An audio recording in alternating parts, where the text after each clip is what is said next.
Yo, what's up guys, Dondra here. Welcome to another video. So I've been on a bit of a losing streak. I've won some games, I've lost some games. It's been pretty up and down. But overall I've lost points, which it sucks. But thankfully this season is a little bit more, well, it was a little bit more of a lax season, but now it's gotten pretty competitive. So this game is not anything like super, well, in a sense it's special, but in a sense it's not special. This is gonna be one of those games where literally everything went perfect. Couldn't have asked for anything maybe better. So I'm playing dshift. So part of why I'm playing dshift is because I was looking at some deck lists online. I was like, oh, let me go and play some dshift. So I don't have the 3 Merlins for this deck. You probably want 3 Merlins just because the original list did have 3 Merlins, but I'm not sure. So I open up with the dshift. I obviously keep that. I toss back the leaf. I toss back the fire embrace, just because I want things that let me play cards. Well, that let me play cards early. Because it's important that I go ahead and I take the advantage that I get because he's dragon, because he's a slow starter. So I get double insight and I have double dshift in my hand. Now this hand's really great, but it's also potentially a red herring, in that if I draw dead cards off the top of my deck, I'm gonna die. I draw the 3rd dshift, I'm like, huh, okay. So now, as long as I can, get these dshifts playable and find a flame destroyer and play them the same turn, I'm gonna win, because it has 21 damage. Well, in reality, it's actually 27 damage if I have an Evo. But here, alright, so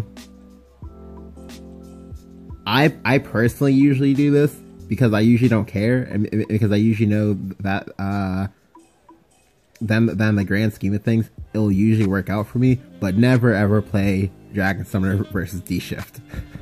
The reason why is because the longer you hold your Dragon Summoners in your hand and you pair them with more difficult things for your opponent to have to deal with, the more easy it is for your opponent to just K-glue, kaleidoscopic glue you and keep going with their turn. So here he plays into the kaleidoscopic, which is good, because if I didn't have that kaleidoscopic, my hand would have been kind of bad. Especially because I drew a second one. So I get to glow it, I draw another card, and life is kind of okay.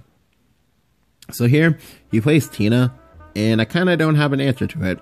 So I could fire embrace it, but he plays bigger things. I don't need to fire embrace it, so I'm just gonna go ahead and draw cards here. I'm just gonna accept that. Okay, well, I'm taking 3 damage because he can't evo it, so I know I'm only taking 3 damage.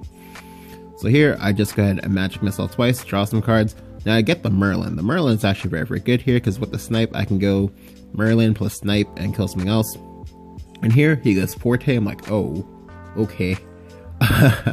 so now I'm at 10. I went from 20 to 10 in one turn. But this is fine, because now what I'm gonna do is I'm gonna go ahead and I'm just gonna go Merlin, get another spell.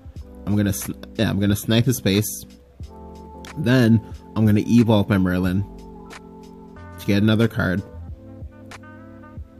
Then I'm going to attack his Tina, and now my fire embrace is now 0, so I can go ahead and play the fire embrace in the same turn. Now because he's dragon, he's not gonna be able to do 10 damage to me directly. If he has second 14 to aura, then well, he got me, you're a god.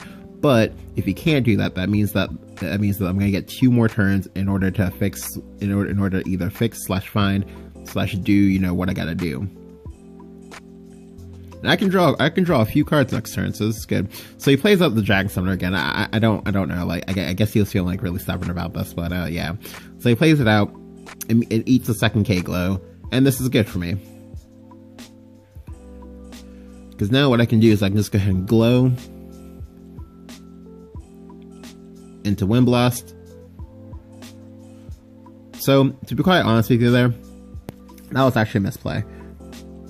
Well. Okay, so it wasn't a misplay, because ordinarily you want to try to draw the cards with the face hands first, and then play your spells, because that way you get more spell boost. And because I already knew I had 3 shifts in my hand, but I wanted to try to draw a 2-cost spell, and I get it.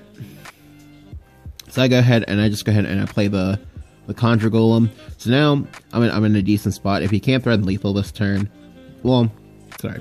If he can't threaten lethal, I can go ahead and I can try to go for a shift turn next turn. So here, he goes Worm Goddess. So I didn't actually agree with the Worm Goddess that much. Well, I did and don't. Because, like, yes, it's one of those, if he has Genesis Dragon or anything like that, I'm gonna die. Because I have to kill the Worm Goddess. I can't leave that up. But if he had, say, Forte Erd or something like that, which there was a chance he could have had that, it would have been better to, like, not play anything at all. But anyway, so he makes his turn, and now I have to kill this Forte and D-shift. Sorry, I have to kill this Worm Goddess and D-shift in the same turn. Because if I can't do that, I'm gonna die. So here, I go ahead and I go sort cash, see what I get. I sort cash the most expensive D-ships. This way, if I play one of these D-ships, I can play all three. And I get lucky here. Now, I get very, very lucky because I had to get this one cost spell. If I didn't get this one cost spell, I was going to die. Because, well, it wasn't I was going to die, but it was gonna be like a lot more difficult in other scenarios in order to find all the stuff I needed to find. So there, I went ahead and I sort cashed the Flame Destroyer. I sort cashed that Flame Destroyer because, like, I realized that, like, all of these things are going to go to 1 or 0 respectively. So now I can go ahead and go D-shift into Destroyer and then 2 more D-shifts. So ordinarily, my opponent should just concede because, like, what am I going to do? Like, somehow disconnect and not, like, hit you in the face 3 times? But he doesn't. He lets me play it out like a good sport. And he's probably more so stunned and surprised more so than anything else.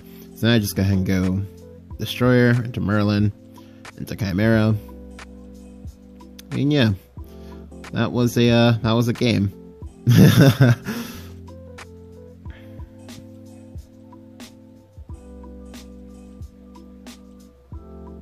Again, like, everything had to go exactly perfect this game. It went, like, literally as perfect as it could be. Like, the only thing that was, like, maybe changeable is that, maybe see the Merlin earlier than when I saw it. So that way I would not have taken the full 10. I just would have taken 7. But, you know, these things happen. Like, and again, like, it literally had to be that exact sequence of draws in order to win that game. And yeah, like, whenever these games happen, you just gotta kind of, like, go ahead and, like, commit it to memory, because, like, I know it's really, really easy to be like, oh, okay, well, never lucky or anything like that, because, like, I've lost a lot of games today. Like, I've played and lost, like, 20, maybe 40 games today. But yeah, if you enjoyed the video, go ahead and leave a like, go ahead and hit the subscribe button if you haven't, and yeah, I'll catch you guys next time. See ya!